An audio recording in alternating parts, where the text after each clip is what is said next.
Inigo ng dalawang kupunan. Talagang sobrang dikit ng laban. Halos walang lapagan ng bola. Dahil napakasipag naman talaga nila Don at Tang sa kanilang floor defense. Pero dahil sa mga mabibigat na binibitawan na atake nila Rondina at Tolentino, kaya nawalan ng balanse ang signal. Ang isa pang problema nila ay ang kanilang first ball.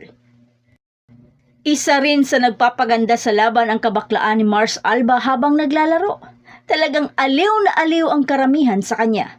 Sa set na ito na puno ng unforced error ang signal, bagay na di nila masolusyonan. Kaya nakuha ng Flying Titans ang unang set sa score na 18-25. Sa second set, sobrang dikit pa rin ng laban. Talagang wala pa rin bumibitaw sa dalawang kupunan. Sa puntong ito, malaki pa rin ang problema ni Coach Shaq dahil sa kawalan ng magandang receive at pasa. Samahan pa ng hindi masyadong kasolid ang net defense ng HD Spikers.